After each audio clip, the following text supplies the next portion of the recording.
Professeur Bourguignon, les perturbateurs endocriniens, c'est quand même une problématique très émergente. Il y a ce que l'Europe en dit et il y a ce que les scientifiques en disent. Quelle est votre position?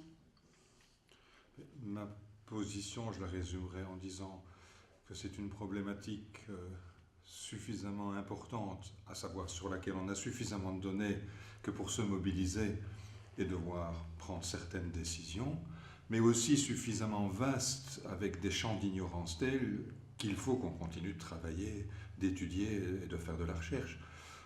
Mais si on attend que les recherches soient terminées, il sera trop tard pour prendre des décisions qui, pour des expositions qui ont lieu aujourd'hui, engagent la santé dans 10, 20, 30, 50 ans. Qu'est-ce que c'est ces perturbateurs endocriniens, en quelques mots? À Ce, quoi sommes-nous confrontés? mais ce sont des substances chimiques d'origine je dirais, agricole, l'agriculture, d'origine industrielle ou dans l'usage domestique, la salle de bain, la cuisine, le salon, qui ont la propriété d'interagir avec notre système hormonal.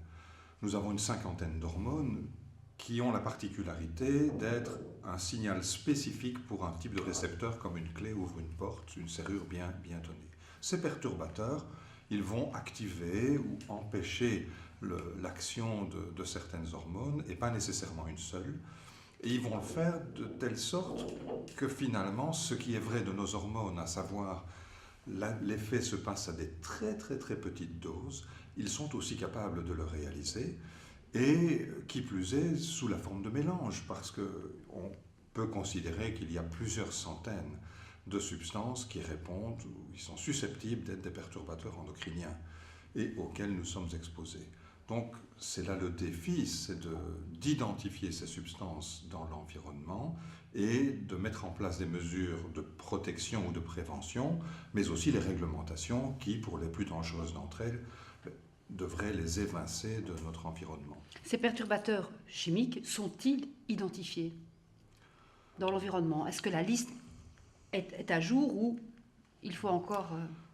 Il y a plus de 100 000 substances chimiques répertoriées, substances de synthèse, parmi lesquelles on va considérer que certainement 10% sont des substances pour lesquelles la question de perturbateurs endocriniens éventuels doit être posée.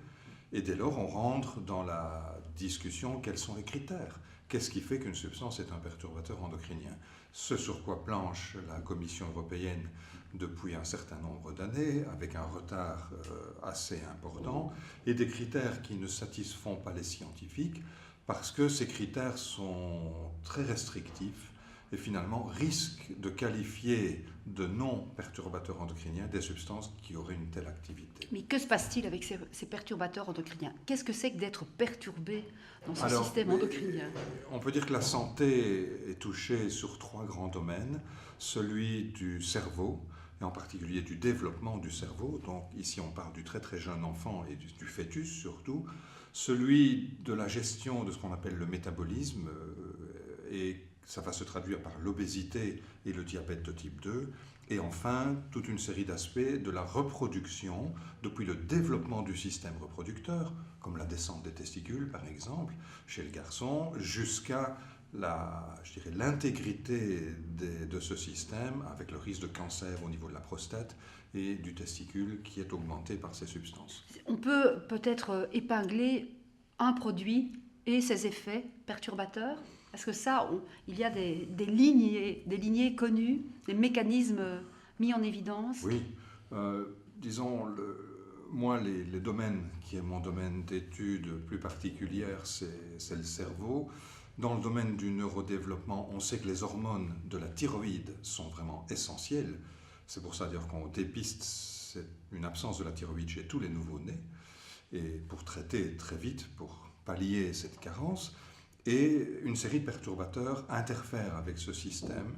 Ce sont notamment les retardateurs de flamme, substances qui sont là pour, je dirais, logiquement diminuer le risque d'incendie au niveau de certains matériaux utilisés à la maison. Ce sont aussi des pesticides, les organophosphorés. Et qu'est-ce qu'ils sont reconnus pour causer avec une probabilité significative? Diminution du quotient intellectuel et syndrome d'hyperactivité et déficit d'attention. L'autisme est la troisième maladie du système nerveux, entre guillemets, qui est touchée par ces substances, avec là les phtalates en première ligne, donc qui sont des agents associés au plastique, à certains plastiques. Ça veut donc dire que les scientifiques sont au fait, sont au clair, les choses sont établies.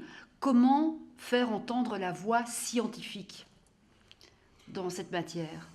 Mais il y a quand même une chose importante, on n'est pas dans le domaine du blanc ou du noir.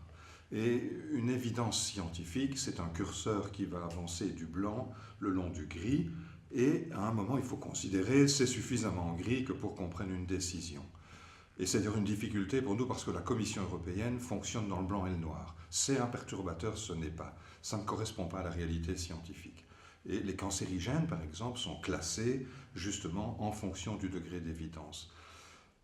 La deuxième chose, c'est d'informer, de faire passer l'existence de la réalité scientifique vis-à-vis des pouvoirs publics dans un langage qu'ils peuvent comprendre, en reconnaissant les champs qui sont des champs où nous avons encore à progresser dans nos connaissances, mais en ne négligeant pas ceux où les données sont suffisamment solides. Et puis, à un moment, on doit prendre une décision.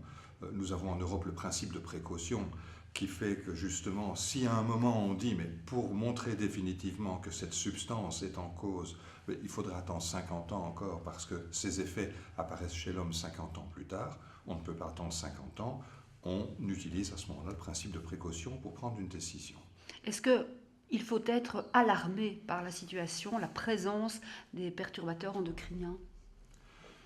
Il faut pouvoir... Bon, je crois qu'on vit tous des sentiments par rapport à cela, et les sentiments ne vont pas entraîner les mêmes réactions chez l'un et chez l'autre.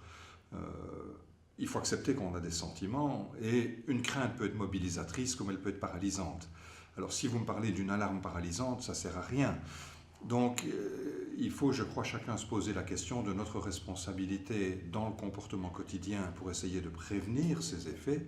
Mais il faut aussi être conscient que nous, citoyens, représentons une pression possible sur les pouvoirs publics et qu'il est important que les citoyens se mobilisent pour faire entendre leur voix et aux scientifiques d'être là pour traduire les informations de la science dans un langage approprié pour ces pouvoirs publics. Est-ce que c'est le principal problème de santé publique dans les années qui arrivent, les perturbateurs endocriniens, ou c'est dans un contexte beaucoup plus global?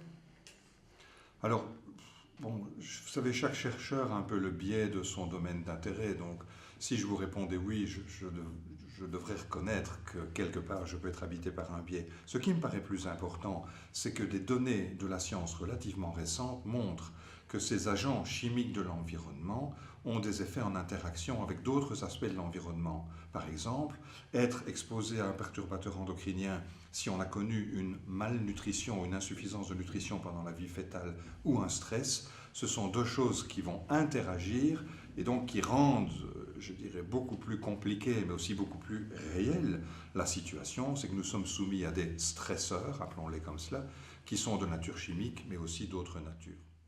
Très bien.